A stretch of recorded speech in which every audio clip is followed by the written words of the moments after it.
Mapagpalang araw sa inyo, Sir Seth. Tawagin niyo na lamang po ako sa pangalang Ronnie. Tubong Romblon.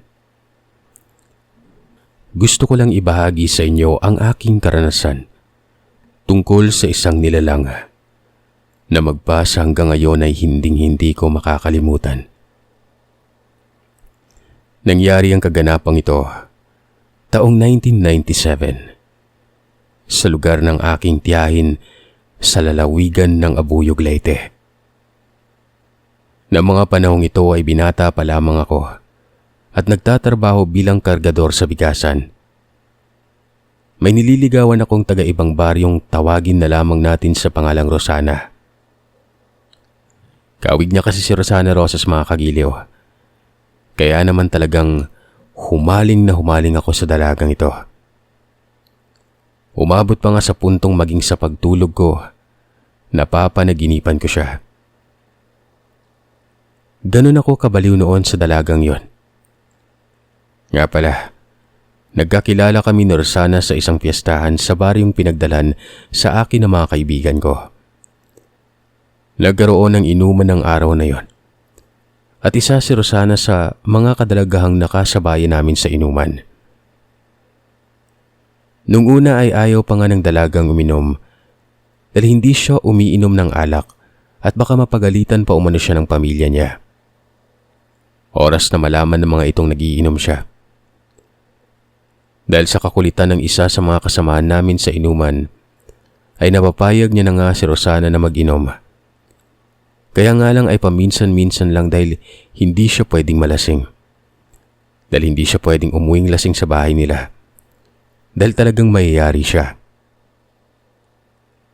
Sa katagalan nga ng pag-iinuman namin noon, ay nakay Rosana lamang ang buong atensyon ko. Kahit na kinakausap ako ng mga kaibigan ko, tanging pagtango lamang ang naging tugon ko noon. Paano ba namang hindi maagaw ng dalaga ang atensyon ko? Bukod sa napakaganda niya sa paningin ko ay perpektong-perpekto pa ang kanyang muka at hubog ng katawan. Noon ngang mapansin ng mga kaibigan kong na kay Rosana ang atensyon ko, tinukso nila ako ng tinukso at sinabihang pormahan ko na umano ang dalaga bago pa ito makuha ng iba. Nung una, nahihiya pa ako at nagdadalawang isip dahil baka mamaya ay may nobyo ang dalaga. Sira ka ba? Sasama ba yan dito kung may nobyo yan? Hina mo talaga.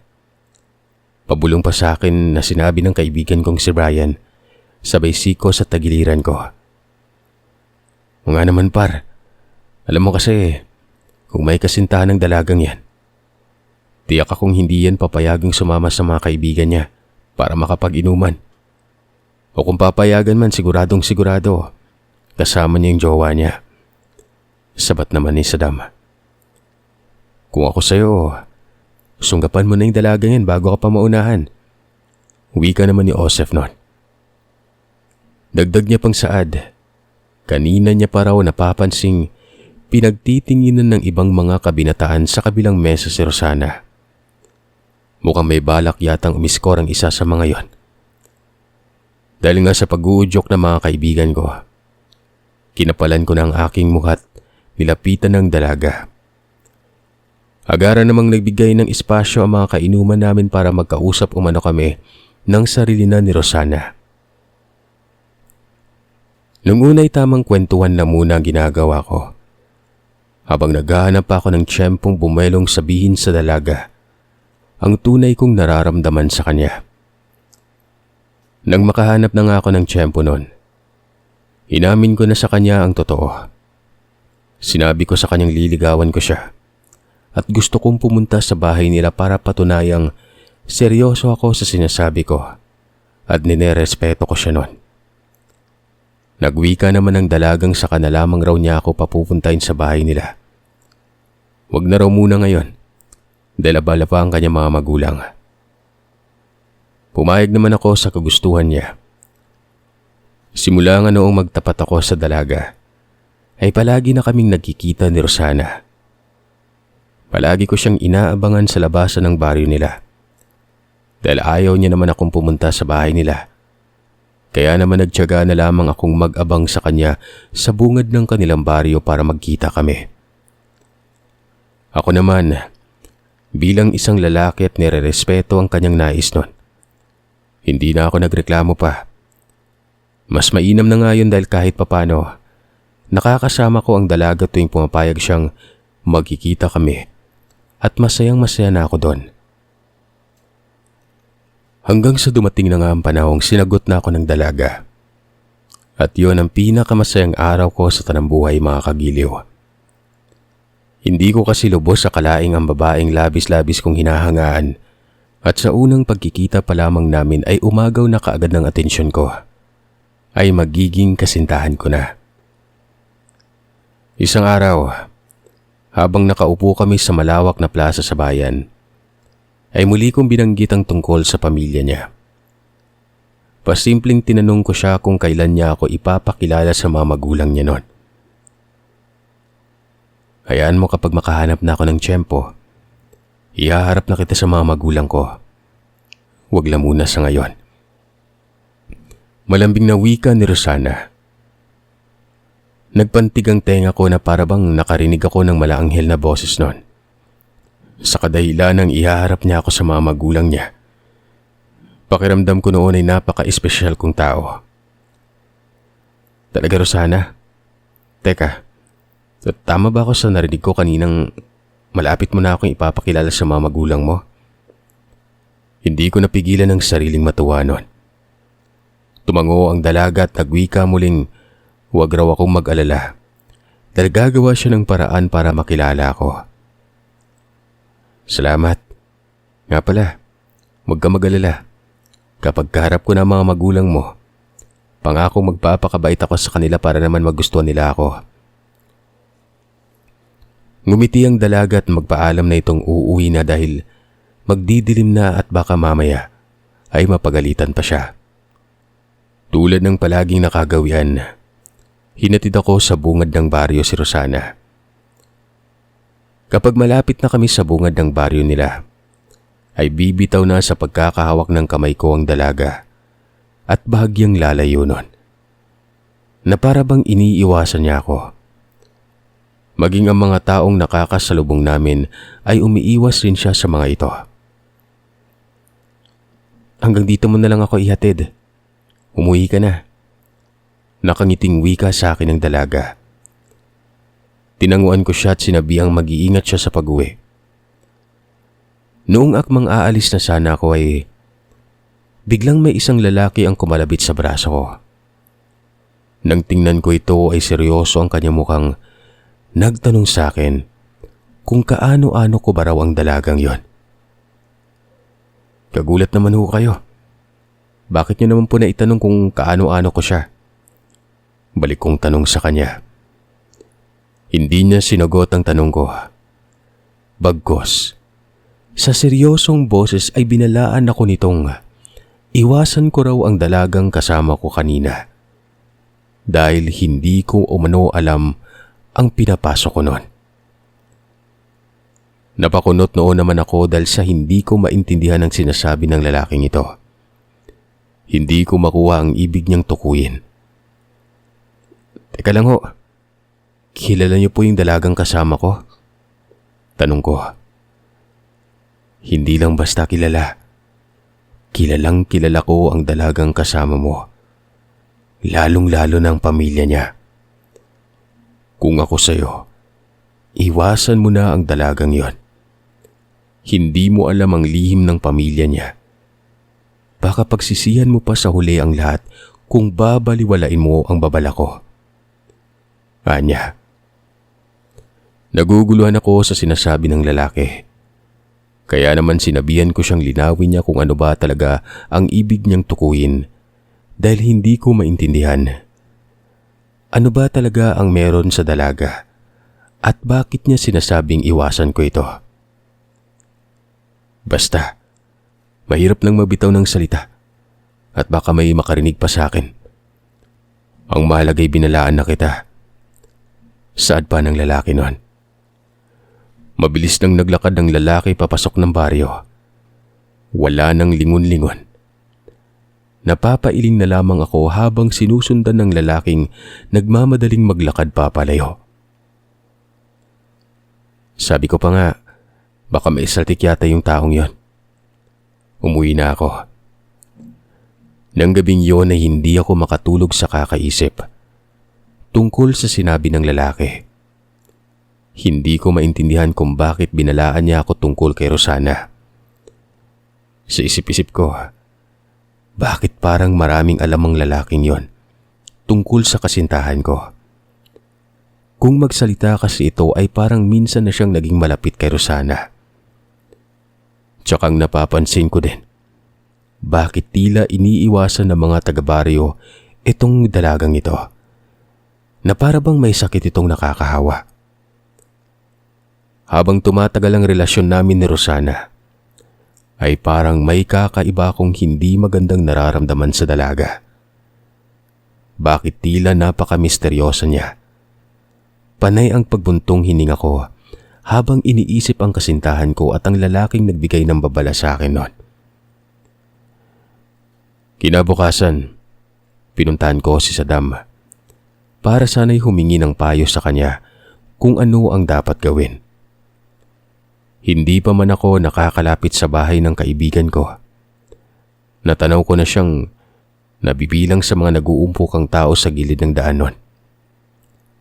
Nagmadali na ako maglakad at nilapitan siya. "Anong nangyari, tol?" tanong ko nun. "Ano, tol? May tinapon na namang bangkay ng tao sa gilid ng daan. Kaawa-awa nga'y sinapit ng bangkay na yun eh," tugon niya. "Ha? Nakilala mo ba kung sino yung bangkay?" Umiling ang kaibigan ko at sinabi niyang hindi niya nakilala ang bangkay. Siguro ay taga ibang lugar yon at sa bungad ng baryo lamang namin na pag-interesang itapon. Nagsuwestiyon pa siyang tingnan ko muna ang bangkay para makita ko kung gaano ito nakakaawa. Sumiksik nga ako sa nag-uumpukang tao at tiningnan ang katawan. Kamuntikan pa akong masuka matapos tingnan ang nakahandusay na bangkay. Wakwak ang tiyan nito at halos lumabas na ang lahat ng laman loob nun. Marami ring sugat sa katawan at sira-sira ang kasuotan na para bang nakikipagsagupaan ito sa isang nilalang na may matatalas na kuko. Hindi ko kayang tagalan ang pagmamasid sa kalunos-lunos na sinapit ng bangkay ng taong yon. Nagmadali na akong umalis sa tinatakang kaibigan ko. "Putik, sino kayang matinong tao yung gumawa ng ganong klaseng kahayupan? Hindi man lang nakonsensya sa ginawa niya." Wika ko pa. Panay naman ang pagdura ni Saddam sa lupa nun.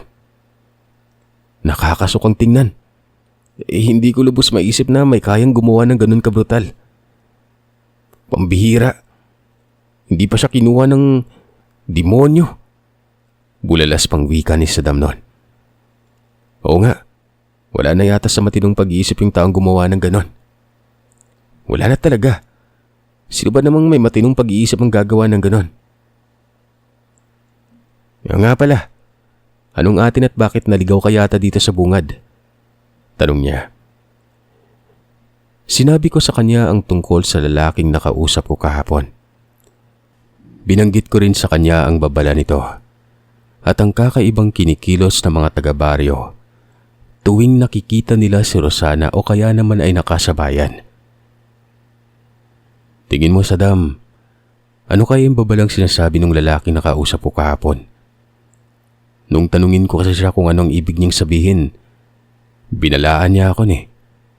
Ayaw niyang sabihin, pakiramdam ko tuloy. May tinatagong lihim sa akin yung nobya ko. Baka naman pinaglolo ko ka lang ng lalaking yun, tol. Naniwala ka naman kaagad. Dagdag niya pang wika. Alam ko naman daw kung gaano kaganda ang dalaga. Kaya't asahan ko na raw na marami talaga ang mga kalalakihan na magkakandara pa doon. May mga maninira para masulot ang dalaga kaya huwag umano akong magpapaniwala kaagad sa mga naninirang tao. Kung gusto kong magtagal ang relasyon namin ng kasintahan ko.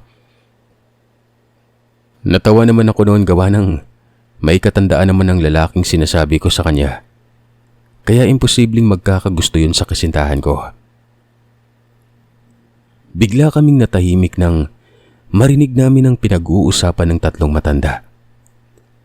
Agad akong pinahinto ni Saddam at sumenyas na huwag akong magsasalita. Ayon sa isang matanda, sa palagay niya ay aswang umano ang dumali sa banggay na nakita namin. Napatanong naman ng isa kung paano niya nasabing aswang ang dumali doon.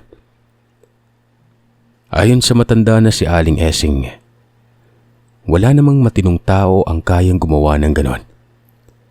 Isa pa, sa karatig lugar ay may naririnig siyang usap-usapan tungkol nga sa aswang. Marami na umanong mga buntis ang kamuntikan ng biniktima nito, kaya malakas ang pakiramdam niyang aswang ang pumatay sa lalaki. At siguro ay nagkataon lamang na tumakbo papunta sa baryo namin ng lalaki at doon na abutan nun. Napapailing na lamang ito habang nagsasalita. Sumabat naman ang isa pang matanda at nagsabing huwag itong basta-bastang magsasalita ng hindi maganda. Lalo na pagdating sa mga kababalagan, dahil baka mamaya makarinig pa sa kanya at pagkainteresan pa ito. Aba, hindi ako natatakot sa aswang, no? Kahit na magpakita pa sa akin ngayon yon, hindi ako natatakot sa kanya. Wika ng matanda. Sos, baka naman mamaya niyang kapag nasa harapan mo na yung aswang, abay may hika pa rin sa suot mo. Huwag masyadong maging matapang. Natatawang wika pa ng kausap ni Aling Esing noon. Tumigil ka nga riyan, Minda, at baka mabalas kita nitong bitbit kong baston. Saway naman ni Aling Esing. Tinapi ko si Saddam at sinabihan ko siyang umalis na kami't huwag na makinig sa pinag-uusapan ng iba. Ang matatanda nga naman talaga, no? Kung ano-ano na lamang yung pinag-uusapan. Kalahin mo ba namang aswang ko nang dumali doon sa patay? Hayaan mo na lang sila, Saddam. Alam mo naman yung mga matatanda, mahilig talagang pag-usapan yung tungkol sa mga ganyan. Tinapik ako ng kaibigan ko at iniba na ang usapan. Tinanong niya ako kung nakapunta na ba raw ako sa bahay ng kasintahan ko. Yun nga rin yung sana yung sasabihin ko sa iyo eh. Nakalimutan ko lang banggitin kanina. Anong yun na nga, abay? Huwag mong sabihin hindi ka nakapunta. Talaga namang napakahina mo. Bulalas nito. Dagdag niya pang wika. Sa dinami-dami niyang naging kasintahan noon, lahat ng mga yon ay nakapunta na siya sa bahay. Ni isa ay wala siyang pinalagpas. Pero ako, anong klaseng kasintahan umano ako? Ilang linggo na raw kaming magkasintahan ni Rosana, pero hindi pa pala nakakapunta sa bahay nito. Sinabi ko sa kanyang si Rosana ang may ayaw. Ayaw nitong dumalaw ako sa bahay niya. Kahit na ilang beses na akong nakiusap sa kanya. Kunot noong tinanong ako ni Saddam kung bakit ayaw ng dalagang dumalaw ako sa bahay nito. Hindi ko alam eh, pero bilang respeto sa kanya, sinusunod ko na lamang yung gusto niya at hindi na nangulit pa. Ayaw ko naman pagmula namin ng away yung pangungulit ko eh. Kung ako sa'yo, tol, pumayag man o hindi ang kasintahan ko, pupunta ako sa bahay niya. Anong malay ba natin? Ito, sa akin lang to ah. Baka ayaw kang papuntahin sa bahay niya dahil baka may asawa na. Takot na malaman mo yun. Nako, hindi kita pinag-iisip tol ah. Paano lang naman? Siraulo ka ba? Anong pinagsasabi mong asawa, Saddam? Yun lang sa akin lang naman yun, di ba? Saan niya pa? Hindi ako makapagsalita dahil hindi ko alam kung ano ang sasabihin. Noong sumapit ang araw ng pagkikita namin ni Rosana, ay muli ko na namang nabanggit sa kanya ang tungkol sa kagustuhan kong ang pumunta sa bahay nito. Gusto kong dumalaw sa kanila para naman makilala ko ng pamilya niya. Hindi umimik ang kasintahan ko. Sa halip ay iniba niya ang usapan. Tinanong ko siya kung may tinatago ba sa akin nun. Wala naman oh. Muli ko siyang tinanong na kung ganun na wala siyang tinatago, ay bakit ayaw niya akong pumunta doon sa bahay nila. Hindi sumagot si Rosana. Galit siyang nagwikang uuwi na lamang siya dahil may mahalaga pa pala siyang gagawin. Teka lang, galit ka ba? Pasensya ka na kung nakukulitan ka na sa akin. Hindi naman ako galit. May importante lang talaga akong gagawin. Sabat niya at nagpatiuna na sa paglalakad. Sinundan ko siya at patuloy pa rin sa paghingi ng paumanhin. Hindi ko intensyong inisin siya. Tahimik lamang ito at hindi na nagsalita pa. Sa halip ay nagpatuloy lamang siya sa paglalakad at hindi niya ako kinikibo. Hanggang sa makarating na kami sa baryo nila. Umuwi ka na. Magdidilim na. Baka hinahanap ka na ng mga magulang mo. Wika sa akin ng kasintahan ko noon. Nagalang ang ngumiti ako sa kanya. Alam kong galit pa rin siya sa akin dahil sa ginagawang pangungulit ko. Hindi niya na hinintay pang magsalita ako at agad niya akong tinalikuran at nagmadali na maglakad. Nung makalayo ng kasintahan ko, natanaw ko namang naglalakad papalapit sa akin ng mga kaibigan ko. Gulat na tinanong ko sila kung saan sila pupunta at bakit nagawi sila sa baryo ng kasintahan ko noon. Alam mo tol, ikaw talaga yung sinusundan namin ni Joseph at Brian. Nabanggit ko kasi sa kanila kanina yung tungkol sa kinuwento mo sa akin nakaraan eh. Tungkol dyan kay Rosana. O nga naman tol, ako rin kasi nahihiwagaan din dyan sa kasintahan mo eh. Doon pa lang sa sinabi sa amin ni Saddam na ayaw kong papuntahin sa bahay nila. Aba talagang kahina-hinala na. Sabat naman ni Joseph kay Saddam. Tama, kaya kami pumunta dito para samahan kang magpunta sa bahay ng kasintahan mo. Saad ni Brian noon. Sinabihan ko silang wag na kaming pumunta sa bahay nila. Pero sadyang mapilit ang mga kaibigan ko. At talagang kinumbinsi nila ako ng kinumbinsi na pumayag na sa nais nila. Hanggang sa napapayag na nga nila akong pumunta sa bahay noon. Sa pagdaan ng ilang minutong paglalakad, ay hindi ko talagang mapigilang kabahan sa gagawin namin. Kabilin-bilinan pa naman sa akin ng kasintahan kong wag na wag kong susuwayin ang sinabi niya. Naisip kong baka mamaya kapag makita ako ng kasintahan ko, mas lalo pa itong magalit sa akin. Wag na kaya tayong tumuloy. Kinakabahan kasi ako eh. Saad ko. Sira ka ba par? Nandito na tayo. Ngayon ka ba atras? O nga naman. Ikaw na nga itong tinutulungan namin para hindi ka na manghuhula pa kung bakit ayaw kang papuntahin eh. Tapos ngayon ikaw pa tong ayaw-ayaw. Labo mo talaga. O siya, sige na, total, para matigil na rin ako sa kaibangan ko.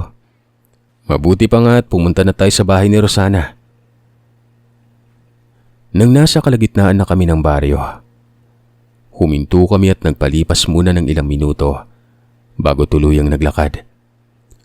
Dahil sa hindi naman namin alam ang bahay ng kasintahan ko at hindi na namin ito nasundan pa.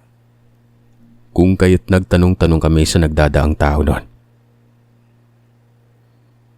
Bakit niya naman naitanong kung saan yung bahay ng dalagang yun may iyo? Balik na tanong sa amin ng matandang na pagtanungan namin noon. Kasi tatang, may importante lamang ho kaming sadya kaya hinahanap namin siya. Alam niyo kung ako sa inyo, huwag na kayong tumuloy pa. Maggagabi na. Aba't delikadong pumunta sa bahay ng dalagang sinasabi mo. Saad pa sa amin ng matanda noon. Nagtataka na talaga ako dahil sa lahat na lamang ng napagtanungan namin ay pare-pareho lamang ang mga sinasabi nila. Delikadong pumunta sa bahay ng dalaga at ayaw nilang ituro sa amin kung saan ito nakatira. Nakiusap ang kaibigan kong si Saddam sa matanda na kung pwede ay ituro niya sa amin ang bahay ng kasintahan ko. kailangan lang talaga namin itong puntahan. Kahit na ano pang pakiusap ninyong gawin sa akin, hindi ko ituturo sa inyo kung nasaan ang bahay ng taong sinasabi nyo. Parang galit nang nagsasalita ang matanda at agad na itong naglakat noon. Nagkatinginan na lamang kaming magkaibigan at nagkibit balikat. Bahala na. Tara, maglakad pa tayo hanggang sa dulo. Hanapin na lamang natin ang bahay ni Rosana. Kung ayaw nilang sabihin sa atin, tayo na lang maghahanap. Padabog na wika ni Joseph. Naglakad na kami ng mga kaibigan ko at pinaliwala na ang mga babala ng mga taong napagtanungan namin. Habang naglalakad kami, panay lang ang kwentuhan namin. Nang sa ganoon ay hindi kami mahalata kung sakali mang madaanan namin ang bahay ng kasintahan ko. Siguro ay mahigit kalahating oras na kaming naglalakad at tuluyan ang sinakop ng dilim ang buong paligid. Hindi pa rin namin natunton ang bahay ng kasintahan ko na yon. Sinabihan ko silang lumabas na lamang kami at huwag nang tumuloy pa. Ano ka ba? Huwag ka na magreklamo ng magreklamo dyan. Sumunod ka na lang sa amin. Maglakad pa tayo. Baka sa unahan makita na natin yung bahay ng dalaga. Saad ni Brian. Sinabi ko sa kanilang nasa dulo na kami ng baryo at mukhang wala naman ng bahay na susunod pa. Kako, hindi ba nila napapansing puro kakahuyan na ang nasa dulo at may nadaanan na nga kaming palayan. Kaya natitiyak kung wala ng bahay sa kaduluduluhan nun. Magsasalita pa sana ako nang biglang nagsalita si Joseph na may nakita raw siyang bahay sa unahan. Puntahan raw namin yon at baka yun na ang bahay ng kasintahan ko. Magbabaka sakali raw kaming puntahan yon. Nagmadali nang ang tinungo namin ang nag-iisang bahay na natanaw ni Joseph. Sa kakamadali naming maglakad, ay halos lakad takbo na ang aming ginagawa. Baka yan na yung bahay ng kasintahan mo, tol. Pulong na wika sa akin ni Saddam. Oo nga. Tara. Bilisan natin maglakad. Kunwari dadaan lang muna tayo para hindi tayo mahalata. Ani pa ni Brian na sinang-ayunan naman ang lahat nun. Akmang magpapatuloy na sana kami sa paglalakad. Nang sa hindi inaasahan, ay biglang may nasaging matandang babaeng kuba. Malakas ang pagkakasagi ko sa matanda dahil rinig na rinig ko ang malakas na pagbagsak nito sa lupa't naglalaglagan ang mga prutas at gulay nito sa bitbit na basket noon.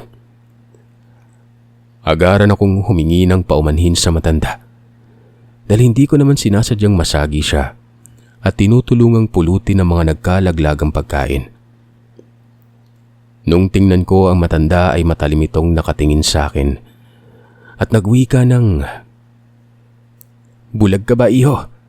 Hindi mo ba nakita ang nilalakaran mo?" "Pasensya na po. Hindi ko po sinasadyang masagi kayo." "O teka, dayo lang kayo rito ano? Ngayon lang kasi ako nakakitang may naligaw dito sa teritoryo ko." Tanong ito sa amin. Nakaramdam ako ng kilabot sa ginawang pagngisi ng matanda na para bang may kakaiba itong ipinahihiwatig. "Ba't gabi na? Tara, sumama muna kayo sa akin doon sa bahay. Tamang-tama at mukhang marami ang nilulutong pagkain ng pamangkin ko ngayon. Alalayan niyo ako maglakad papunta sa bahay." Pag-aaya nito at hindi pa rin maalis-alis ang pagkakangisi niya. Saan po ba yung bahay niyo?" Tanong ko. Itinuro sa akin na matanda kung nasaan ang bahay niya. Noong aalalayan ko na ang matanda, sandali akong natigilan dahil sa nalanghap ko mula sa matanda ang napakabahong amoy. Hindi ko masabi kung amoy putok yon o amoy baktol.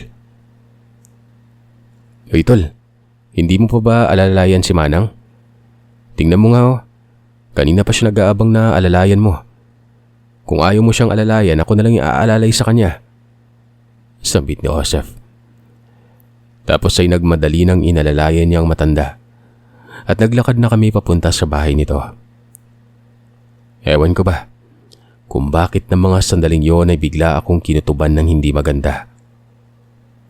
Pakiramdam ko ay may nag-aabang na panganib sa aming magkakaibigan sa pupuntahan. Mabuti na lamang at maliwanag ang buwan sa kalangitan nun. Kaya naman medyo maliwanag ang paligid at ang dinadaanan namin. Nang makalapit na kami sa bakuran ng bahay, ay nagulat ako nang makita ko si Rosana. May bitbit itong pagkain at akmang isusubo niya na sana yon habang naglalakad palabas ng pintuan. Pero nang makita ako ng dalaga, kaagad niyang ibinaba ang pagkain at agarang lumapit sa matandang inaalalayan ni Joseph. "Tiyang, ano po yung nangyayari sa inyo? Bakit may kasama kayo?" Pag-aalalang tanong niya sa matanda. Malaki ang pagkakangisi ng matanda at ikinuwento sa kanya kung bakit inaalalayan na ito ni Joseph sa paglalakad. "Huwag ka na mag-alala sa akin, iha.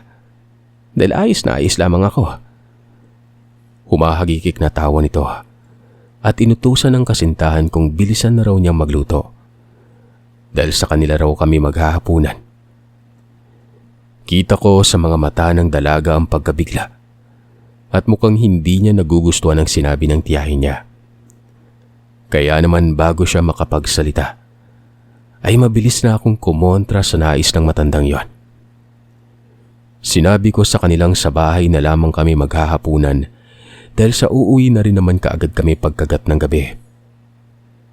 Pero iginiit ng matandang sa bahay na umano nila kami maghapunan. Gawa ng bilang pagpapasalamat niya sa ginawang pag-alalay ng kaibigan ko sa kanya pag-uwi ng bahay nun. "Huwag na kayong kumontra pa. Sundin niyo na lamang ang sinasabi ko." Hagikik pa rin ang wika nito. Bago tuluyang naglakad papasok sa loob ng matanda, nagwika pa ito kay Rosana na asikasuhin kami at may gagawin lang raw siya. Nang sundan ko ng tingin ng matanda, kumunot ang noo ko at napapaisip nun. Sa kadahilan ng kanina lang ay iika-ita itong maglakad habang inaalalayan ng kaibigan ko. Pero ngayon ay dire-diretso siyang naglakad papasok sa loob ng bahay nila na parang wala man lamang nangyari. Kaagad namang lumapit si Rosana sa akin at pumulong na umuwi na kami habang may pagkakataon pa. Naguluhan naman ako sa sinabi niya kung ano bang pagkakataon ang pinagsasasabi niya noon. Pero marahan akong siniko at sinabing umalis na kami dahil sa oras na may mangyari sa aming hindi maganda, hindi niya mapapatawad ang sarili niya. Makaraan ng ilang sandali, nag-iba na ang presensya ng paligid. Biglang umalinsangan yon na parabang naghuhudi at nabubuhos ang napakalakas na ulan. Kahit na wala namang signos na uulan nun.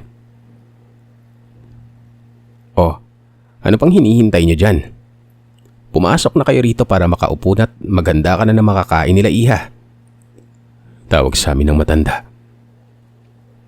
Hindi man lang namin namalayang nasa pintuan na pala ito. Muli ay tumanggi ako at sinabi ko sa matandang hindi na kami papasok. Uuwi na kami dahil may importante pa kaming gagawin sa bahay.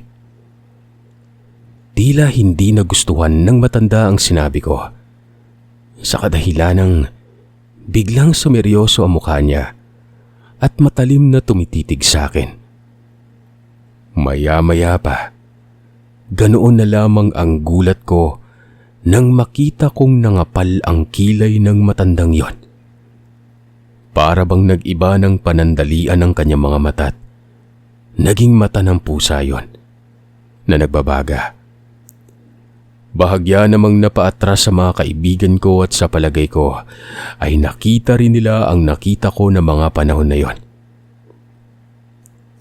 "Sinabi nang umalis na kayo rito eh." Bulyaw ng dalaga sa amin. Kaya naman sa gulat namin ay nagtakbuhan na kaming magkaibigan palabas ng bakuran. Langhiya, tol. Totoo nga yung sinasabi nila. Delikado nga yung pamilya ng kasintahan mo. Bihira. Sigaw pang wika sa akin ni Brian habang kumakaripas ng takbo nun. Oo nga, Langhiya. Tayo pa yata yung magiging hapunan nila. Daloko na. Sigundang sigaw ni Saddam. Nang marinig namin ang huni ng wakwak at ang malakas na pagpagaspas ng mga pakpak, ay talagang halos mga tugna ang mga tuhod ko. Kumabog ng malakas ang dibdib ko na para bang may naghahabulang mga daganon. Ramdam na ramdam ko ang mga kaluskusan sa talahibang nadadaanan na parang may humahabol sa amin. Nang sipatin ko ang likuran namin ay may nakita akong malaking asong pulang-pula ang mga mata.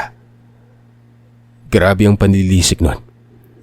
Kaya mas kumaripas pa kami ng takbo habang nagsisisigaw kami't humihingi ng tulong. Sa kakatakbo namin ay hindi namin namalayang may putikang lubugan pala ng kalabaw sa tabi ng palayan. Kaya naman noong akmang iiba na sana kami ng daanan para hindi mahabol ng aswang, ay bigla na lamang kaming nalublob sa paliguan nito. Sabay pa kaming napasingap na magkakaibigan ng maiangat ang ulo dahil bumaras sa ilong namin ang putik. Sa bilis ng pangyayari, ay hindi man lamang namin namalayan ang putikang bahaging ito. Linta pa yata yung sumabit sa ilong ko, wika ni Brian. Akmang aahon na sana kami sa putikan nang muli na naman kaming makarinig ng huni ng wakwak. At parang nasa paligid lamang yon, malapit sa kinaroroonan namin. Pahina ng pahina ang huni nun. Umahon na tayo. Ayokong maubos ng linta dito. Wika naman ni Saddam. Mamili ka. Sisip-sipin ng linta yung dugo mo o uubusin higupin ng aswang yan. Lalantakan pa naman loob mo. Dapat talaga hindi na tayo pumunta pa dito eh. Inis na sambit ko sa kanya. Akmang sasagot pa sana si Saddam nang makarinig na naman kami ng malakas na pag-angil ng aso. At sa pagkakataong yon, nakita namin ang malaking aso na halos mga lansay na dahil sa galis nito. Nagpabalik-balik ito malapit sa kinaroroonan namin. Natanaw pa naming nag-aamoy-amoy yon. Hinahanap kami. Mabuti na lamang talaga at nalulublob kami sa putik kung kaya't hindi kami naamoy nito. Dahil sa napalitan yon ng amoy ng dumi ng kalabaw. Tahimik lang kaming magkakaibigan habang nasulubluban pa ng kalabaw at pinilit naming hindi talaga makagawa ng ingay. Kahit naramdam na naming may kumakagat sa balat namin at panigurado akong lintayon. Makalipas lamang ang ilang sandali, napansin kong naglakad na papasok sa talahiban ng nilalang. Mga ilang minuto pa ang nakalipas ay nakarinig muli kami ng kaluskos sa talahiban. Naisip ko na baka bumalik na naman ang nilalang na yon. Pero isang napakalaking ibong may malapaniking pakpak ang nakita naming lumipad pa palayo. Nang makupirma naming wala na ang mga nilalang, ay kaagad na kaming umahon at nagtatatakbo pa uwi sa bahay. Pagka-uwi ko nga sa bahay, naligo ako kaagad at tinapon na ang damit na pinaghubaran ko. Kinabukasan, pinag-usapan naming magkaibigan ang nangyari sa amin. Nagsisihan pa kami kung bakit hindi kami naniwala sa babala ng mga taga-baryong napagtanungan namin noon. Kaya pala ayaw sabihin ng mga yon kung saan namin matutunto ng bahay ng dalaga. Bumalik kami sa baryo kung saan kami hinabol ng aswang. Pero hanggang sa bungad lang. Nagtanong-tanong kami tungkol sa magtiyahing nakatira sa liblib. May nakapagsabi sa amin kinatatakutan raw talaga ang tiyahin ng dalagang nasa dulo ng baryo. Hindi rin totoong may mga magulang pa ang dalagang sinabi ko. Dahil tanging tiyahin lamang nito ang siyang kasama sa bahay. Iniiwasan umano ang tiyahin ng dalaga dahil sa bantog na aswang ito. At tiyak umano silang unti-unti nang hinahawaan ng dalaga nito sa pagiging aswang. Dahil sa may nakakita raw sa dalagang kumain ng hilaw na karne. Wika pa ng isa. Sinabihan na nga raw nila kaming wag nang tumuloy pang puntahan ang bahay ng dalaga. Hindi umano kami nakikinig nun. Kaya dapat lang talaga sa amin ang nangyari. Hindi na nagpakita pa sa akin si Rosana. Kahit na malakas ang tama ko doon sa dalaga, ay hindi na talaga ako nangahaspang pumunta sa bahay nito. Dahil baka mamaya, hindi na ako seswertehin pang makatakas sa kamay ng mga aswang.